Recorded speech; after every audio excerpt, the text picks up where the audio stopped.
Welcome to Two Guys. A girl. And an MBA. Diversity is good for company, for team, and even on our experience, we know when we have a team with different industries, culture, background, it's a brainstorm more effective after that, and all solutions.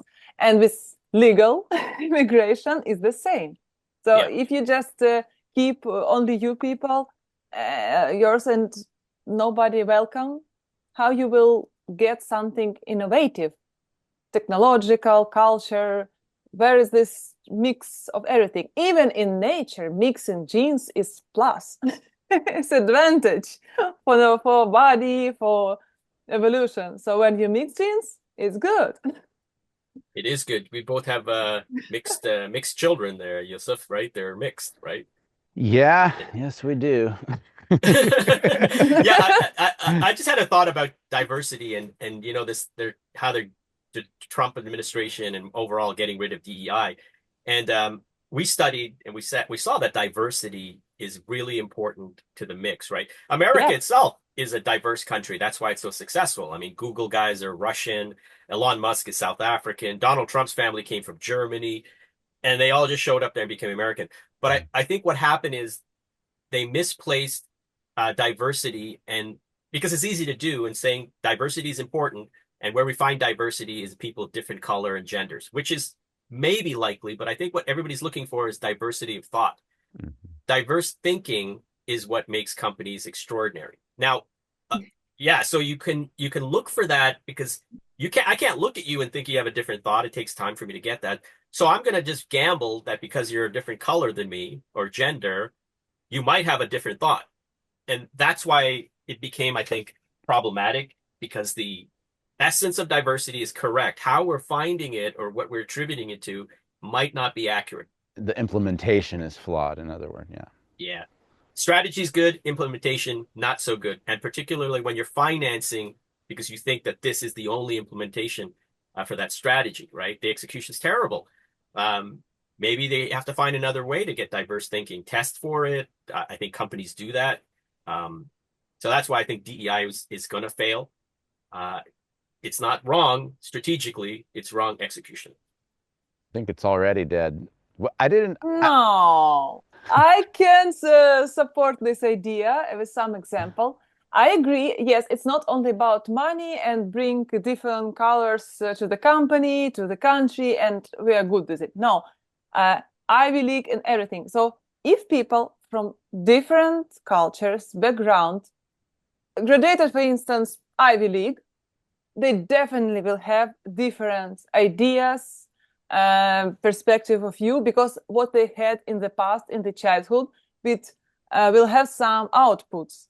Plus education. It should be educated people with MBA, but like a plus one. So that's why it's important to have some education, read books, communicate with people. And only after that, on this educational base, plus what you have in the past, will give you high quality ideas, not just I'm black, I'm brown, I'm somebody else, and because I love me as I am.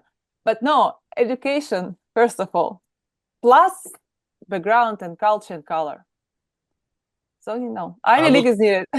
Ivy League. We'll turn to Donald Trump again. I think his cabinet is one of the most diverse cabinets put together. I mean, his chief of staff is a lady. His DOJ is a lady. He's got people of color. His vice president's wife is Indian. So he's proving something where merits first, and it doesn't matter the color or gender after, right? But you can't lead with color and gender as a replacement for talent. I don't think that's right. And I'm a brown guy. So I'm not arguing for it. I'm saying talent first and be blind to the rest of that stuff. If I could quickly summarize what we learned in the BU diversity module Oh was no. interesting. There's pros and cons of diversity and lack of diversity. The con of too many people that look and think the same and act and talk the same is that you tend to have groupthink and you don't have new ideas. But the pro of it is that everyone's in alignment, so there is great synergy and harmony between those people, usually, typically, and that there's not as much tension in those groups. And that's why there's a natural tendency among people to align toward their in groups and have a lack of diversity. But now the flip side is there's pros and cons to diversity too, is that you have a wide range of different ideas that come in and can greatly improve the team and the whole process, and you get all this outside knowledge and new blood and et cetera.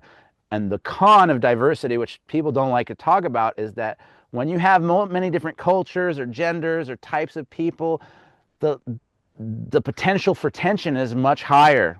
People might not have as much synergy and cooperation, and that can lead to lower productivity. So when you have a lot of diversity, you have to manage it. You have to make sure that there is more smoothness and alignment because people are more different. And if you can accomplish that, then you can have higher output and better overall performance and functioning. But if you cannot manage that diversity, it might be better to have more of an in-group. So, it's a cost-benefit analysis, and people want to just say diversity good, lack of diversity bad. I'm like, well, it's not that simple. But I think we know how to manage diversity. From the ancient ages, religion, or in companies, it's like culture can combine all diversity together. So their own mission. So we are going to do this one, flying to the moon, or do something this. So, and in this idea, one idea for everyone, rules like, okay, culture, our vision, our value. This is what combine diversified team. So if in your company you have these strong values, you can manage different kind of people and generations, especially when we now hire young people. Then you're thinking, oh my God, you was born when? Millennial something, you're already 25. For me, it's just a child still. But no, it's a grown person. I think the argument we're having is amazing if it wasn't legislated, right? I think the challenge with DEI, it became policy, and it became policy in corporations and in government and on campuses. Because what we just discussed is, companies should talk about that. We need a little bit of tension. If we're an innovative company, we need diverse thinking. If you're running the local electricity plant, you don't want any guys to come in thinking different there. You just want them to turn on the switch, let the electricity flow. We don't want any special people in here. But you got to make that call for your company depending on, where you kind of sit with innovation and disruption. And I don't think you can write policy and say, hey, we got to do this. We have a mandate. Here's a quota. We need 8% brown guys. I mean, I'll use the brown people because I can speak to the browns myself, but I just don't think that's right. But if the power goes out, you can always sing "Kumbaya, my Lord, Yes. Kumbaya." Yes. Oh yeah, we're shutting off the power. Canada said we're shutting off US's electricity in 13 states. So coming up on Monday, or charging them more for. So they might be singing. They might be singing on Monday, just to transition. I see that I don't see it in Ukraine, but I think in some, I know, I saw it definitely in Kyiv. It's not anymore Americano coffee. It's Europeano. You have Canadiano and you have I heard about that Americano. too, yeah. Yeah, because Take that, Trump. You take that. That reminds me of the 2000s when they renamed them Freedom Fries, not French fries or something like this. Yes. Please consider subscribing below. Thank you for being with us. Please leave your comments, feedback, what you think about us, and see you in the next podcast. Bye.